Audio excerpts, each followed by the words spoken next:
नमस्कार, आप देख रहे हैं अमृत विचार और मैं उज्जवल झा। जैसा कि आपको पता है कि आज विश्व कैंसर दिवस है और आज हमारे जस्ट बगल में आप देख रहे होंगे बैठे हुए हैं डॉक्टर अर्जुन अग्रवाल, जो कि कैंसर सर्जन हैं। और हम इनसे जानेंगे आज कि इस जो आज का टाइम चल रहा है, इस टाइम में किस तरीके का कैंसर का जो है ज़्यादा पेशेंट आ रहा है। और डॉक्टर साहब ने कैंसर का जो बीमारी होता है, ये प्रोफेशन क्यों चुना? कैंसर के अलावा भी बहुत सारी फील्ड होती हैं। तो डॉक्टर साहब, जैसे कि कैंसर इस टाइम सुनता है आदमी घबरा जाता है एकदम से कि मुझे कैंसर हो गया, तो ऐसे में किस तरीके का ट्रेंड ज़्यादा चल रहा है कैंसर में? पहले मैं आपको पहले वाले सवाल का जवाब देता हूँ कि मैंने कैंसर क्यों चुना।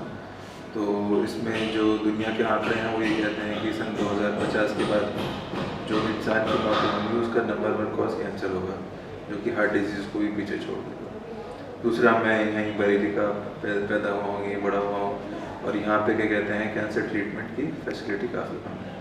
कोई proper cancer treatment, cancer care यहाँ पे है नहीं। तो हमने ये प्रोफेशन चुना कि हम एटलीस्ट जहाँ पे रहते हैं वहाँ के हम लोगों को सही फैसिलिटी और सही सुविधा दे पाएँ। तो जैसे कि बरेली में पहला अभी तक नहीं था, मतलब कैंसर का कोई स्पेशलिस्ट नहीं था बरेली के अंदर। बरेली में जो MCH की जो कैंसर सर्जरी की जो डिग्री होती है वो पहले कभी बरेली में नहीं थी, तो वो हम बरेली में उसको फर्स्ट टाइम लेके आए।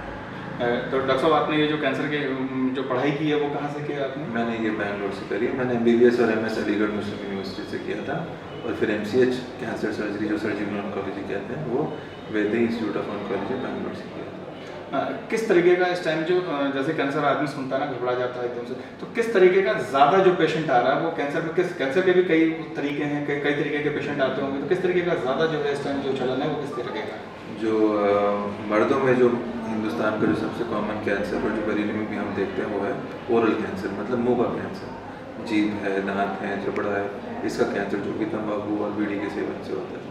और महिलाओं में स्तन का कैंसर सबसे ज़्यादा कॉमन कैंसर, और बरेली में भी सबसे ज़्यादा यही है। अच्छा, जब कैंसर का पहला स्टेज होता है तो कैसा लगता है आदमी को, कैसे फील होता है जैसे कि वो समझ पाता है कि कैंसर होने वाला है, या किस तरीके से आप जैसे को ना पता हो किसी को?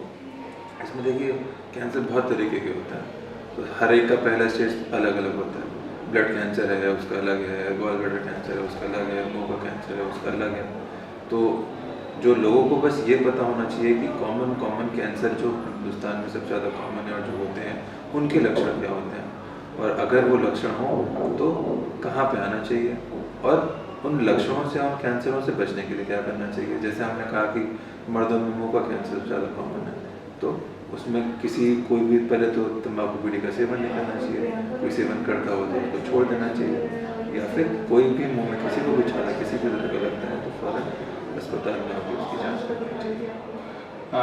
अच्छा, जब फर्स्ट स्टेज में तो खैर आपने बता दिया, जब आदमी डीपली चला जाता है, कैंसर जब ज़्यादा उसको बढ़ जाता है, तो आपने देखा होगा कि उसको कीमो की ज़रूरत पड़ती है, थेरेपी की ज़रूरत पड़ती है। तो इसमें पेशेंट जो है एकदम से घबराता है मशीन में जाते हुए, तो इसके बारे में क्या बताएं? उसके लिए आजकल काफ़ी एडवांसमेंट्स आ रहे हैं। जो 20 साल पहले की जो कीमोथेरेपी हुआ करती थी वो शरीर को बहुत ज़्यादा नुकसान पहुँचाया करती थी, झेलना मुश्किल होता था, साइड इफेक्ट बहुत होते थे। आजकल की रोज़ नए एडवांसमेंट्स हो रहे हैं, दुनिया आगे बढ़ रही है, किस सदी में आ रहे हैं, कीमोथेरेपी के ड्रग्स भी अच्छे होते जा रहे हैं, जिनमें टॉक्सिसिटी साइड इफेक्ट्स होते हैं वो कम होते हैं। ऐसी रेडियोथेरेपी है। रेडियोथेरेपी में पहले जो कैंसर को जो टारगेट करते थे उसके आसपास की जगह भी जल जाती थी, खराब होती थी। अब इतने प्रिसीजन मेडिसिन का ज़माना है कि नई रेडियोथेरेपी टेक्निक्स जो आती हैं उससे जो कैंसर ही सिर्फ अफेक्ट होता है, आसपास का आता है उस पर इफेक्ट नहीं होता। अभी कुछ दिन पहले आपने एक कंपनी से टाई अप करके एक कैंप भी लगवाया था बहुत बड़ा, जिसमें कि बहुत दिन तक ये कैंप चला है और जागृत भी किया आपने लोगों को, तो उससे कितना लाभ मिला उस कैंप से? उस कैंप से हमारे उस कैंप में करीबन उस दिन 100 लोग आए थे। 100 लोगों में 20 से 25 लोग सिर्फ अपने मुंह के छाले ही दिखाने के लिए आए थे। तो जब उन 20 से 25 जब लोगों को देखा तो आमतौर पर सब ठीक थे, तो उससे ये फ़ायदा हुआ कि जो लोग चिंता कर रहे थे कि उनका मुंह का छाला कैंसर है कि नहीं है, तो एटलीस्ट हमने उनको सांत्वना दे दी कि आपको परेशान होने की कोई ज़रूरत नहीं है, आप ठीक हैं, आपको वैक्सीन की ज़रूरत नहीं है। कुछ लोग जो तंबाकू का सेवन करते थे उनको हमने अपनी डी एडिक्शन क्लिनिक जो होती है हमारे हॉस्पिटल में उसमें लगा दिया ताकि उनकी जो तंबाकू की जो हैबिट है वो चली जाए। सिर्फ एक मरीज़ ही था जिसको हमें शक लगा था, जिसमें हमने बायोप्सी करी और आगे देखते हैं उसका क्या होता है। अच्छा, जो पेशेंट एक सिंगल आपने देखा था उसका बायोप्सी आ गया अभी आपके पास, अभी नहीं आया? हाँ, उसका बायोप्सी का रिपोर्ट आ गया, उसमें है कैंसर, और हमने उस मरीज को बुलाया और वो जो है सिर्फ फर्स्ट स्टेज का ही कैंसर और आराम से ठीक है। अच्छा, आपने यहाँ जैसे अपना मेडिकल कॉलेज है, रोहिलखंड मेडिकल कॉलेज में सारी सुविधाएं उपलब्ध हैं? हाँ, रोहिलखंड मेडिकल कॉलेज में सर्जरी की सारी सुविधाएं उपलब्ध हैं और कीमोथेरेपी भी। जो रेडियोथेरेपी का जो पार्ट है वो हम केश रहता हॉस्पिटल में डॉक्टर चितलांगिया रेडियोथेरेपिस्ट है, सबसे पुराना ऑन्कोलॉजिस्ट है, तो रेडियोथेरेपी वहाँ होती है। तो जो कंबाइंड ट्रीटमेंट जो कैंसर को चाहिए, सर्जरी, कीमो, रेडियो, सब जो है। विश्व कैंसर दिवस है, तो इसमें जो आम लोग हैं तो उसको उनको आप क्या मैसेज देना चाहेंगे? मैं हम लोग को यही मैसेज देना चाहता हूँ कि कैंसर नाम सुनने में खतरनाक है, बट आप लोग को इससे घबराने की ज़रूरत नहीं है, क्योंकि 50 से 60% कैंसरों को हम प्रिवेंट कर सकते हैं, मतलब होने से पहले रोक सकते हैं, और अगर हो भी जाता है तो 70 से 75% लोग कैंसर के ठीक हो जाते हैं। तो इसलिए बिल्कुल ना घबराएं, कैंसर के बारे में जानें। ये हमारा एक चुनौती है जो हमें अगले दशक में हमको फेस करनी है, तो हमको दुश्मन को हमें समझना है और उसके बारे में जानना है ताकि हम उससे लड़ सकें। और जो आजकल तंबाकू वगैरह ज़्यादा है उसके लिए बिल्कुल आपको तंबाकू और बीड़ी का सेवन बिल्कुल छोड़ना है। अगर आप तंबाकू और बीड़ी का सेवन करते हैं तो आपको जो है 15 से 20% चांस रहता है आगे समय वाले कैंसर में।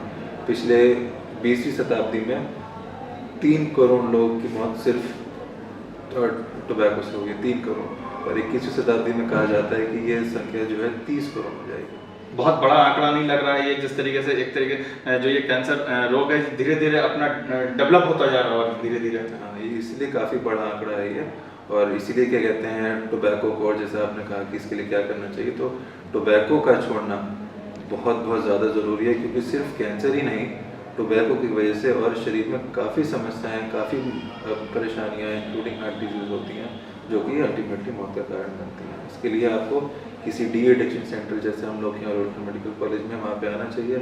हम यहाँ पे तरह तरह की दवाइयाँ हैं जिससे हम मरीज़ का नशा मुक्ति करवा सकते हैं। अच्छा, जैसे नशा मुक्ति की बात हो रही है, नशा मुक्ति केंद्र में जैसे कि बहुत लोग जाते हैं, वहाँ से अजीब अजीब पेशेंट आते हैं, उनको डर लगता है, जैसे कि कहते हैं कि हम जेल में जा रहे हैं, इस तरीके का ट्रीटमेंट सोचते हैं। जो पेशेंट जो होता है वो सोचता है कि नहीं, जैसे जेल में हमारा ट्रीटमेंट होता है उस तरीके से मुझे रखा जाएगा। ऐसा भी कुछ नशा मुक्ति केंद्र में ऐसा तो कुछ नहीं है? नहीं, 99% ऐसा कुछ नहीं होता, सिर्फ 1% लोगों को ही भर्ती करने की ज़रूरत पड़ती है। 99% लोग ओपीडी बेसिस पे, दवाइयों के बेसिस पे ही ठीक हो जाते हैं, उन्हें भर्ती होने की भी ज़रूरत है। अपने यहाँ से ये सारी सुविधा उपलब्ध हो जाती है। पेशेंट को कहीं मतलब जैसे कि पहले होता था ना कि कैंसर का नाम सुन के दिल्ली जाना है या लखनऊ जाना है। हाँ, यहाँ पर 99% कैंसरों को हम बरेली में ही मैनेज कर सकते हैं। सिर्फ 1-2% कैंसर, स्पेशली जो ब्लड कैंसर होते हैं, उनमें कभी कभी हमको दिल्ली लखनऊ भेजना पड़ता है, पर 99% मरीज हम बरेली में ही मैनेज कर सकते हैं। तो जैसा कि आपने सुना, डॉक्टर अर्जुन अग्रवाल ने बताया कि 99% जो कैंसर था बरेली के अंदर, वो जो होता है बरेली के अंदर, वो यहाँ से अब ट्रीटमेंट उसका रोहिलखंड मेडिकल कॉलेज से मिल सकता है, जिसमें कि आपको किसी तरीके की परेशान होने की ज़रूरत नहीं है। बहुत बहुत धन्यवाद डॉक्टर साहब।